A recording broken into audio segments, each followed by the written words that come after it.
Good morning. Good morning. Good morning. This is Dr. Charli, the book mama. And this is Stephanie Palmer, the grammar queen. And we are here for a little writer's therapy today. It's a great day. You know why? Why? It's a day that ends in Y. It is. It is. Like many other days that end in Y. Yeah, I think there's 6 others. Yeah. It happens like that every week. It does. Absolutely. Okay, we're cutting up and we haven't even we haven't even we have yet. to make up for last week, y'all. We've got to make up for last week. I just want to let you know we missed being able to connect with you guys last week. But we're back today and we have some great information for you. Yeah, so we're gonna really focus in on one little thing today, right? One little thing. Yeah, you can say it's a little thing, but really it's a big thing. Right.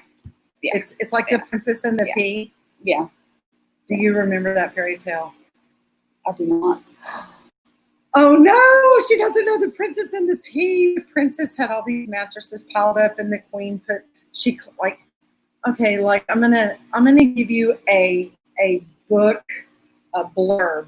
Okay. Can I give you a book blurb? Give me one. Go for it. So there is a princess who's lost in the forest, and she comes across a castle. Okay. And it's raining and she needs to get out of the weather, and she knocks on the castle door and a queen opens up the door and she says, "I'm a princess from a faraway land, blah, blah." The queen doesn't really believe she's a princess, so she puts her through a secret test. She offers her shelter for the night. She puts a pea under a stack, like really a pea, tall stack, like a green pea, like a hard pea, okay. a dried pea. Gotcha. Under a stack of mattresses to determine if she is truly a princess, because the queen has a handsome son. Okay. Which means that if she's really a princess, she could be a potential wife. Got it. I'm not going to give it away.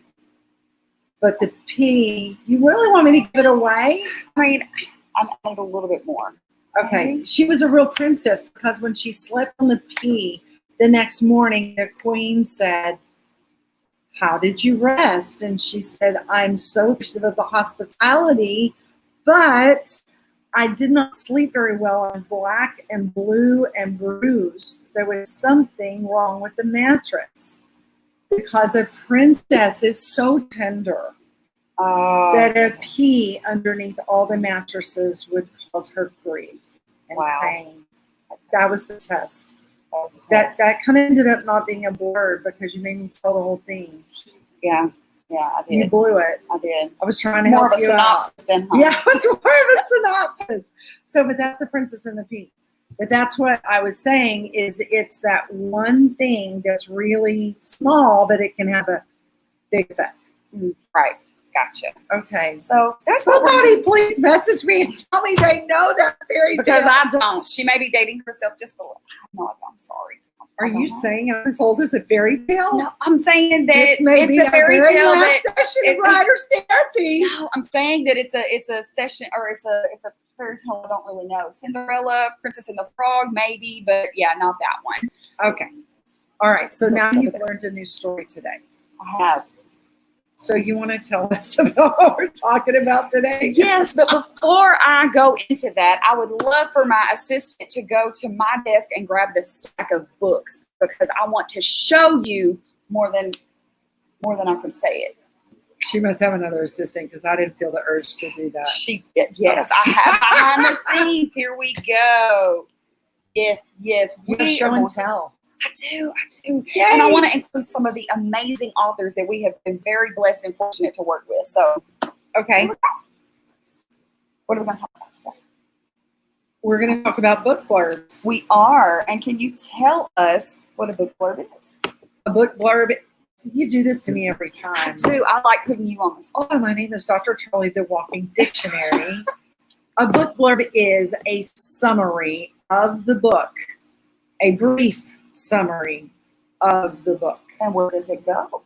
It goes on the back of the book. It does. What is the importance of the book blurb?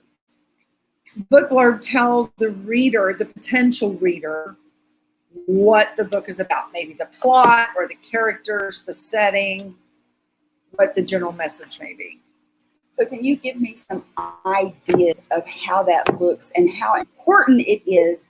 Because if I am not mistaken, I want to say it's like the second thing that the potential buyer or reader looks at when getting ready to purchase a book. Yeah, it's really important. The wording is important. You have to put in some key nuggets. But here's my favorite part. You don't want to give it away. Right. You don't want to get, okay, so like I was talking about The Princess and the Pea, and I wanted to give you a brief summary, but somebody, I won't mention any co-stars' names, said she wanted to know how the story ended, so I have to tell you. But I just don't think you're a complete person. Like, you're going to be a better parent telling that fairy tale. Just, I want you to know. Okay. I feel like In case I'm raising any public service today. Yes. But it's really important not to tell how things end. So if it's a fiction book, you don't want to say, oh, and in the end, so-and-so dies. Yeah, that probably wouldn't be a good thing, right? You know, but you might want to say that there are challenges or there are twists in the story. You want to allude to the plot ending, but you don't want to give it away. Absolutely. And so it's a very, very carefully crafted, yet brief summary. Okay, by brief, how many words do you think would be on the back cover? 1,721. I'm joking. That is not an accurate number. Do not go and write a book blurb or author bio. It would not be writer's therapy if I did not make her roll her eyes. No, it's probably going to be, okay, well, did you say with or without the author, about the author? Let's do both. So let's do just the blurb. I would say about 125 to 130 words, 125 to 130 words for a summary, a blurb about the book. Yes, I agree. And I just want to tag and or to chime in and let you know that Jasmine said that she did know that story. So I'm a little out of the loop. Jasmine. So, I knew I could count on somebody. I knew I could count on them. Thank you, Jasmine. Yes. And it's been a long time since I've read that fairy tale, so I could have botched up some of the details, but I got the gist of it. Yeah. So another thing I want to talk about with the book blurb is it serves as the sales pitch. It is the reason. Typically, when I go and get ready to purchase a book, I'm looking at the back and I'm reading it and I'm seeing if this would be something that would be, if it's a self-help, if it would be something beneficial, or if it's a nonfiction or whatever that looks like. If it would be enjoyable, if it would be in my genre, if it would be something that I enjoyed reading. Right. So it is essentially the sales pitch. And it makes the difference between, a sale and then somebody just, picking it up and putting it back down because it didn't draw them in. Right. So with that being said, there are some things that I have come across in that we do the dual purpose of the content that goes on the back of the book actually serves on the landing page as well. But what I have found, and I don't know, you can chime in and share, what I have found is authors do not take it as seriously as what it really is. The content in the book is valid and it needs to be, edited and critiqued. But essentially, the book blurb is like probably the most important piece of writing that you're going to write. Title. Yeah. The title, the cover, and then it plays an equally, important part on that back cover. Because, I want to say this. Authors, we sometimes, when we're in the midst of writing, we are trying to reach a certain audience. But it could be that it's that audience that we're going to reach is greatly magnified compared to what we imagine. And so that book, the title and then the back of the book, everything, like literally from here, I'm going to make sure I'm okay, here to here, everything is the sales piece. It is. It's that marketing piece that is so important. It is. You are absolutely right. Well, you're right. You said it first. We could both be right. Yeah, we could do that. Is there room for two of us to be right in this office? There is yeah. We'll exclude the others for now, but we can definitely both be right at the same time, y'all. Oh my goodness. So what is another key factor when you're writing the blurb? Or even, and I know I'm jumping ahead a little bit, but when we do the author bio, what What person does it need to be in? First person? No I's or me's. No we's. No. It's always got to be in third person. It does. It needs to be in third person. So how would you do that as an author? You've been writing. Let's say you've been writing your story, and so it's I, me, we, us, all that kind of stuff throughout the book. But then you get to the book blurb. I got to restate that. The book blurb, right? And you have to write it in third person. How do you do that? You just How do you change switch? You change the I's to either the name of the author. But how does the multi-published, best-selling author Stephanie Palmer? How does she do that? How do you go to that place in your brain? Because I'm describing the book and I'm not writing in the book. I'm describing about the book. Right. But it's the same for about the author too. Right, it is. Yeah, you almost have to pretend that you're a different person. Right, yeah. But you know everything there is to know about the book. Yes. And then you kind of say, okay, if I was going to describe this to someone else, if I was going to describe her or him to someone else, what would I say? Right. Yes. And you definitely, another thing too, I'm just going based on experience. That's really all I can go by, right? You want to make sure that the book blurb aligns with what the book is about. You will not believe how many times that someone has written the book and they get ready to write the blurb, or even in the midst of it, whatever that process looks like for each individual author, and the content that's in the book has nothing to do with the blurb. Right. And it's easy to lose sight of what you're actually writing about. Right. Some people want to give why they wrote the book. Right.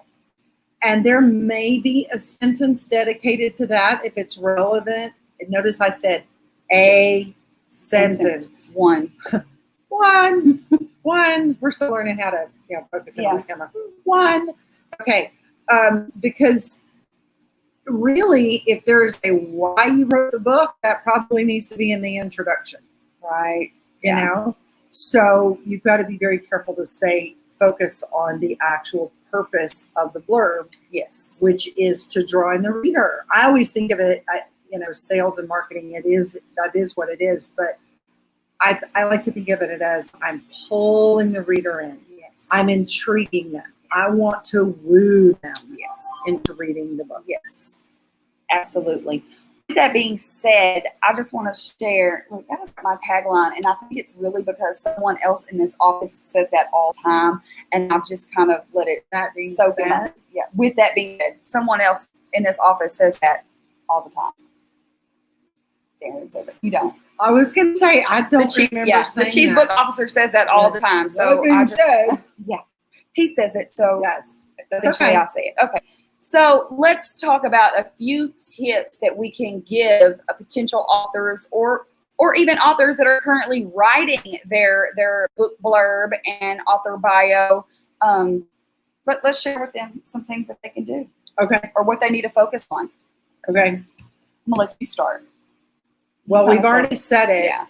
Know your audience. Know the audience that you're targeting. Don't be too specific. Yeah. 13-year-old girls who have experienced sexual trauma is too specific.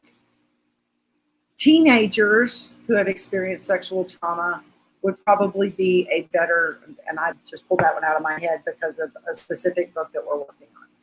But, you want to target that audience, but you don't want to make it so specific that if anybody who's not 13 years old picks up this book, they put it back down immediately. Give yourself some space. Yes. But know that audience. Know who you're targeting. Yes. And then age group too as well. If you're writing something that's toward teens as opposed to a book that is toward, married women, you have to know that verbiage to use to be able to draw them in. Right. So yeah. I was ready to say it. I'm really trying to work on not saying it because I do probably say it 100 times a day. So the next point is make your opening line count.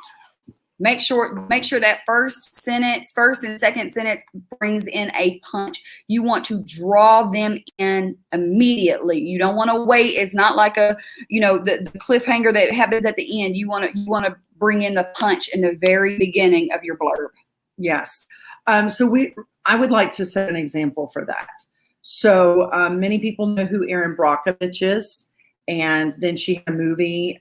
She really has become a very successful businesswoman and researcher, and she works with attorneys. Well, we recently had a book and author that was written by a book that we're publishing for a woman who is an entrepreneur and an expert in small business. And one of the very first descriptors in her line was her Erin Brockovich experiences. Right. Okay, so it's a provocation. She was provoking the reader. Because Right. if you ever saw the movie, you want to love her and you really want to slap her all at the same time. Yeah. Okay, at least I did. And so, I was like, girl, just give me some dishwater and some soap and let me wash that mouth out. Yeah. But she was so good at what she did that you wanted to respect her. So Jasmine says, what defines young adult and adult? I think it just Whether or not they pay their bills. right. Sorry. Yeah, for real. Can you tell I have some? I have 4. Yes. So I'm gonna give this one to you. Okay. Defines young adult and adult. I would say young adult is probably going to be that middle school to high school. It depends on a reading level. Yeah. But young adult is really going to be preteen to teen. And adult is really going to be 18, 20 and up. Yeah. So. And even then, I think that, And then just my biggest thing would be like the vocabulary that you're going to use, because while she is commenting, there were some words that Miss Dandy used in her book, Rose Colored Shades, book plug. If you haven't read it, if you don't have it, it's awesome. It's so good. But she used and words. Jasmine, Yes. we want another one. Yes, we want to know what happens. There's got to be a sequel. Don't do us like that. Do not. We need to know what happens with Sel. We've got to know. Okay. So with that being said, see, I did it again, y'all. I've really got to work on that. Anyways, she used some words in her book that I had to like use the dictionary. And I mean, I'm even an adult, and I was like, oh, this is good. And I did add those vocabulary words to my list because I like to always use those. Yeah. So but it is important to use that provocation. It's okay. I got it. It is now in the internet world, Jasmine. Yes. You have promised you put it out there, so you got to get it done. Happen. Yes. But that provoking concept in that first, I kind of want to bring us back around because it's really important. Right. It's really important. And the author I was talking about using that Erin Brockovich phrase was truly, like, when I first read it, I thought, I don't know if she really wants to put that. Right. And then I thought, no, she really does, because somebody's going to want to know. Right. Yes. Why would someone compare themselves to Erin Brockovich? Yeah. So definitely. Again, I just would encourage you to really think. And okay, here's the great part. Editors are really happy to help you with that. Yeah, we are. Give us the bones, give us the basics, and we can help you craft that. Yes, absolutely. Okay, yes. So what's another really important part of the book blurb? And it goes back to the sales piece, is you want to sell the benefits of reading the book. Especially, I go back to self-help, because aside from Jasmine's book that I've really thoroughly enjoyed, the genre that I read is self-help. So you want to sell the benefits of reading that book. And so if it's self-help, maybe it applies to marriage, or maybe it applies to, being more patient with your children, whatever those, that you need to hone in on those selling points of why you want to have that, or why you would want to read that book. And I'm going to use Jen Kleiber's Building a Bridge from I Can't to I Did as an example. If you look, you see her bullet points. So she hones in on the selling points And it even says, after reading this book, teachers will be able to, and then she gives what they will be able to do. So that's another thing, is just selling the benefits on the back cover, because that will entice readers to pick it up, read it, because those are things that they want. And I would love to throw in, like self-help books are a dime a dozen. They are. I'm just saying, that doesn't mean that they're not helpful, and it doesn't mean that there's not an audience, and it doesn't mean that they don't have value. Right. I'm just saying they're out there in great numbers. They are. So when you write your book, I can't say that. Can we call it? Can we rename it officially? We are writers therapists. I'm gonna just let it challenge you for a bit. Oh, thanks. All right. So when you're writing your book blurb, there you go. Good job. I did it. Okay. What was I gonna say? They come a dime a dozen when you're writing your book blurb. Use language that's unique. Don't write the same thing that everybody else is writing on the back of their books, because then you're just another guy, another girl, another woman who's done the same thing. Right. Make it different. But that comes to another point. Write it in your own voice. It needs to match.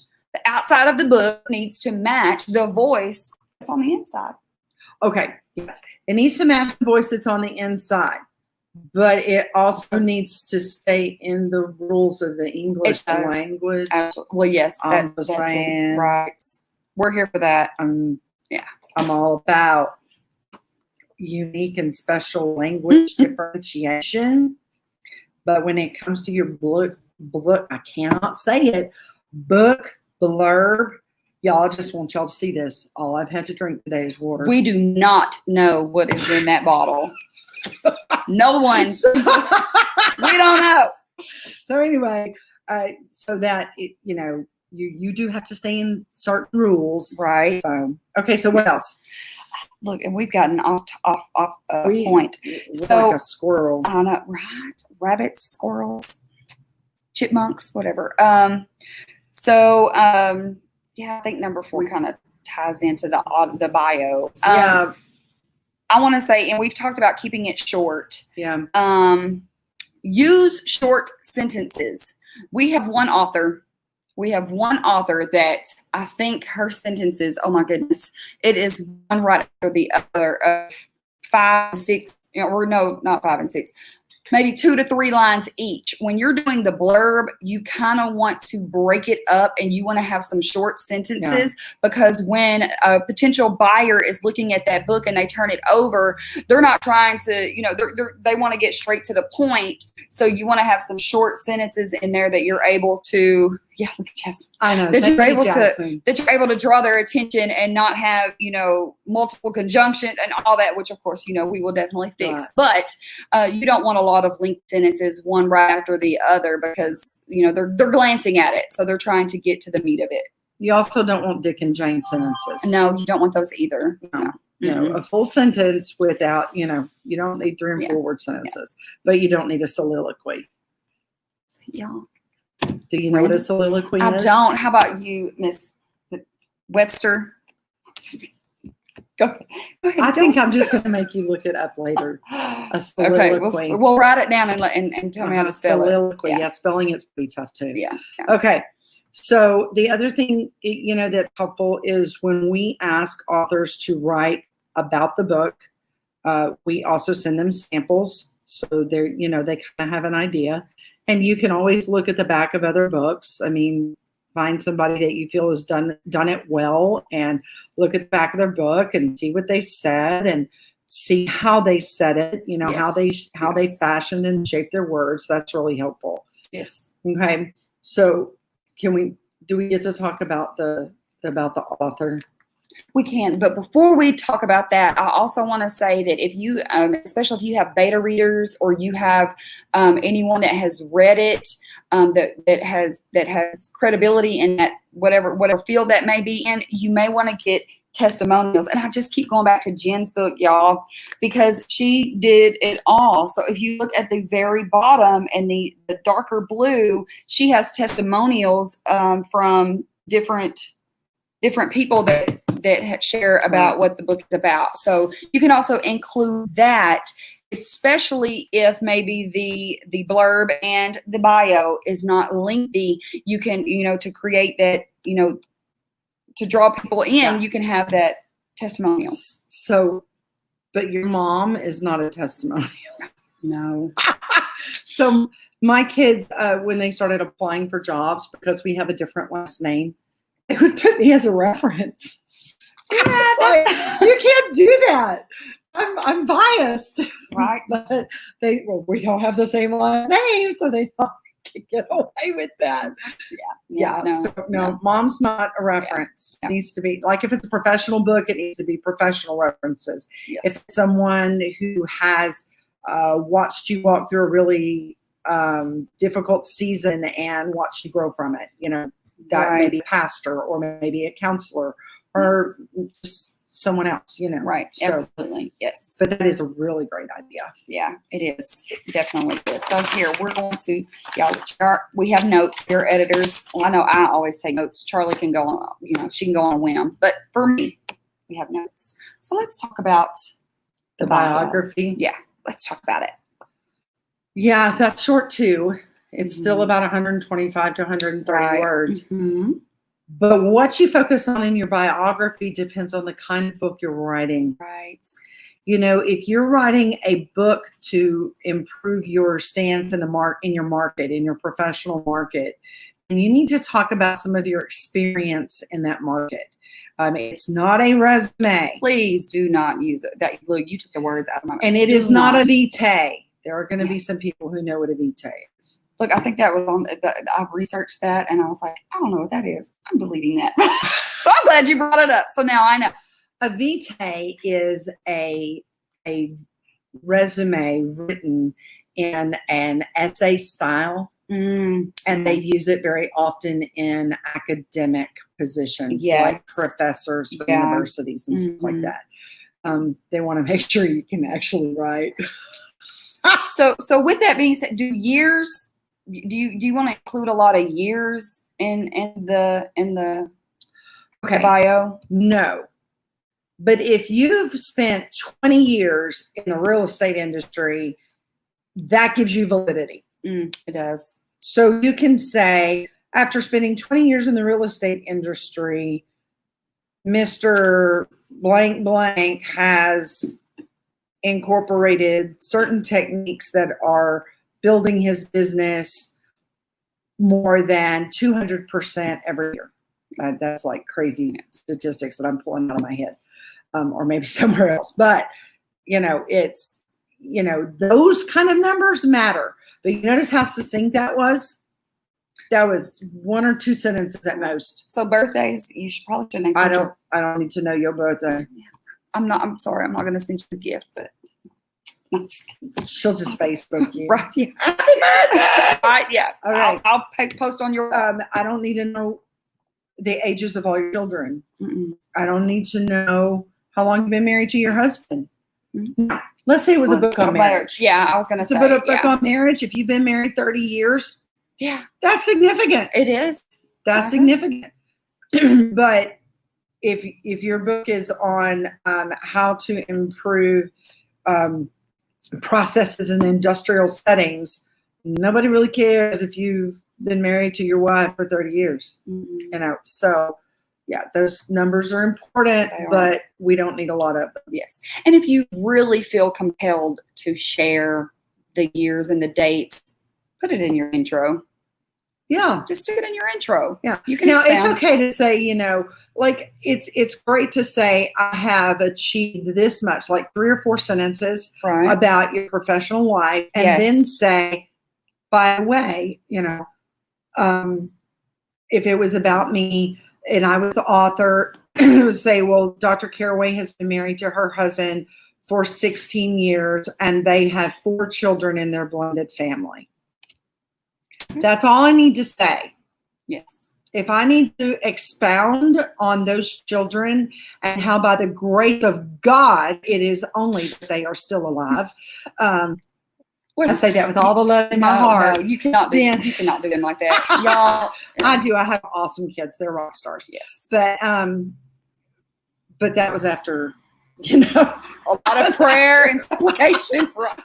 But if I want to say something about them specifically, I'm going to do it in my acknowledgement section Right, in the yes. book or something. Yes. Or if it's relevant to the book, I may say something in the introduction. Right. But you have to be very careful how much you really put, especially on the about the author. Yes, because I think, and even tying that in, you talk about marriage and you talk about children. So when your book is referencing, maybe it is about parenting. So you might want to say that your children, your children range from this age to this age, so that it will tie the reader in, so that they know that they can, that what you're saying is going to be relatable, because that's what my kids are close to that age too, and I need to know. So if you're writing a book about parenting techniques for toddlers and you have 3 or 4 toddlers and you're really good at the toddler thing, that's great. But when you tell me that, if I'm looking for help on parenting teens and young adults, I'm not going to read your book.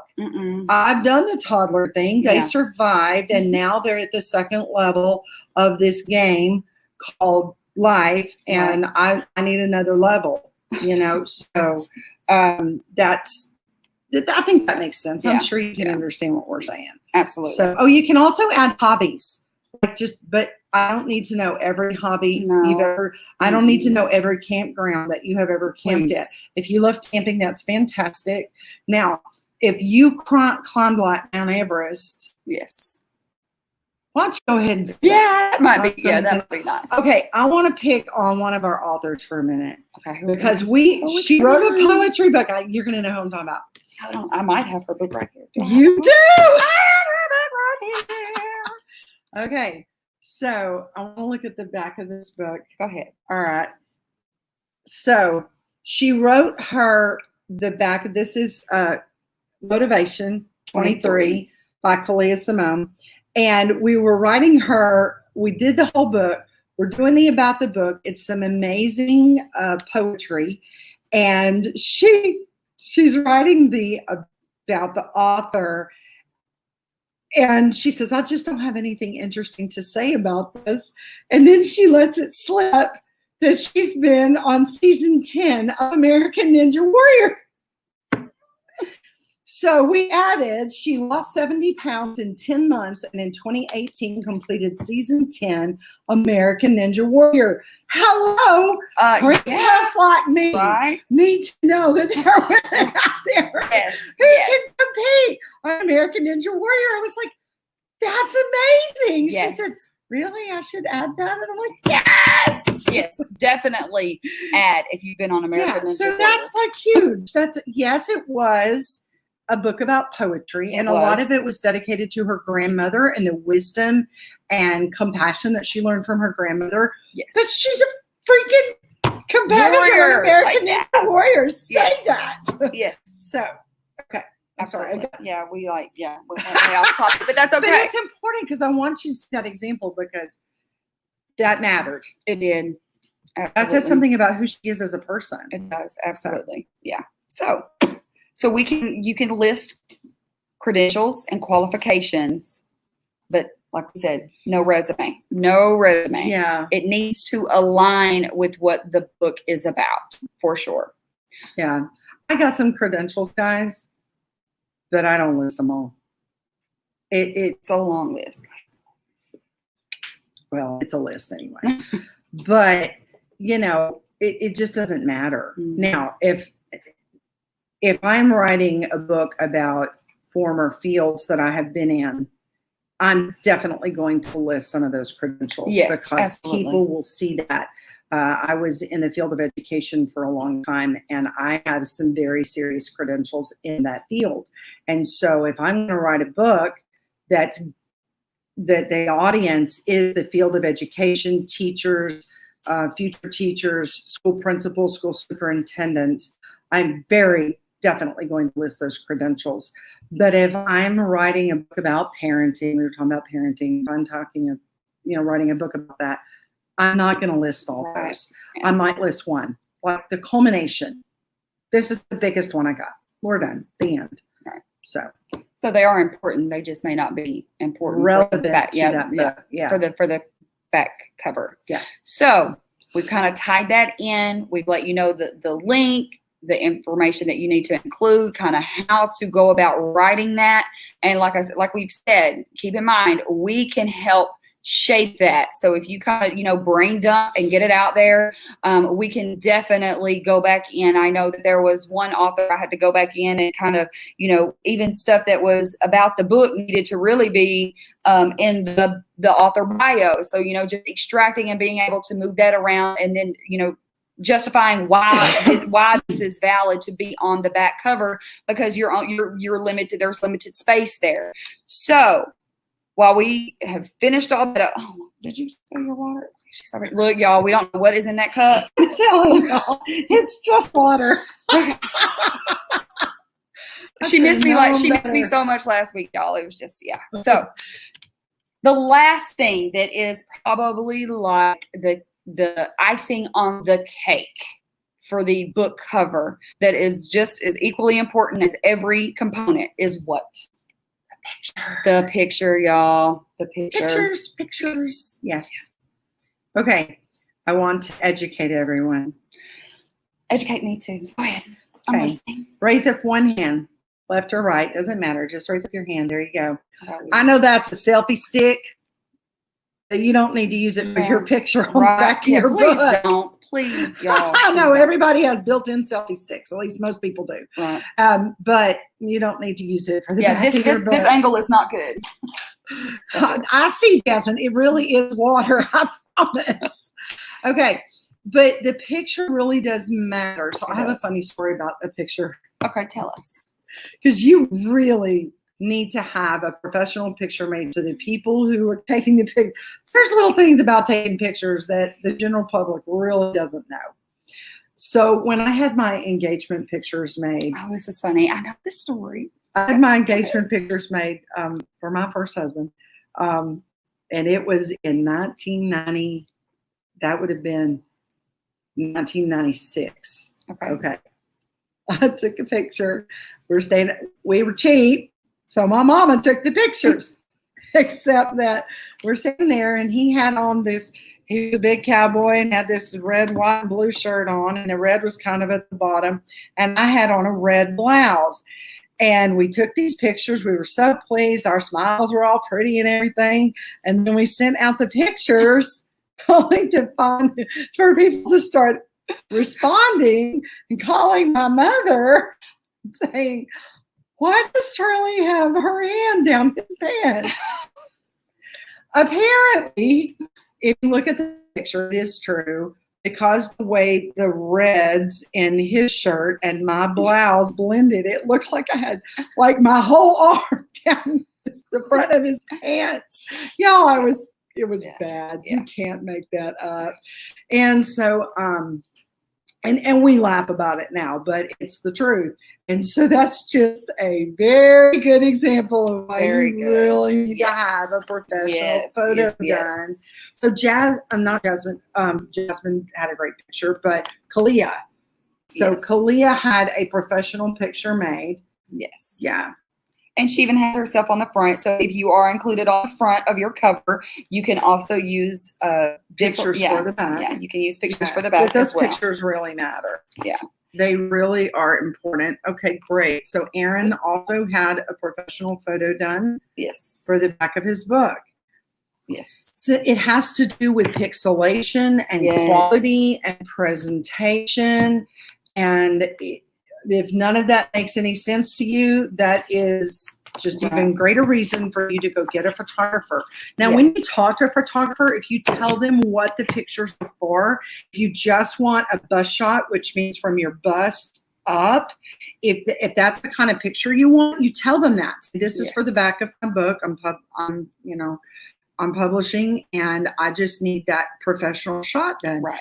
And it's usually not as expensive as a full photo shoot. Right. So, there are benefits to that, but so important. It's so important. It really yeah, is.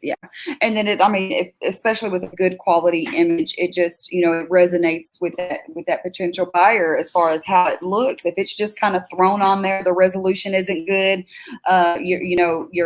Your head is chopped off and it's very pixelated. I mean, it just takes away from the quality of the overall book. So yeah, we don't want it to be a mugshot. Yeah, no. Unless that's relevant to your book. Yeah. But I would highly suggest no mugshots. We really want a very serious, very professional picture. Yes. Okay. Yeah. All right. So is there anything else? We've talked a lot about just the back of the book. We have talked a lot. We can talk a lot about anything, Yeah, we can. And we can go down rabbit trails if we need to. No.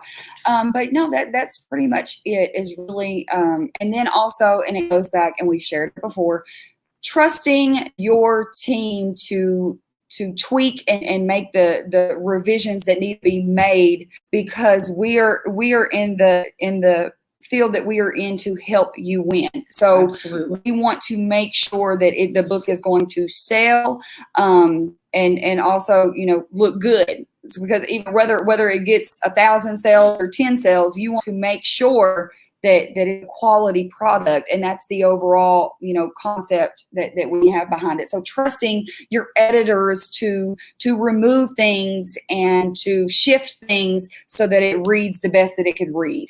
Yeah. So I would say that about you. Okay. That you're in it to win it. Yeah, I'm in it to win it. She is. Yeah. That's why she's my co-star. Yes. Yeah. All right, guys. We hope you have a really great week. Until next Thursday, when we come to you with some more Writer's Therapy. Yes. Be blessed. Yes. Bye.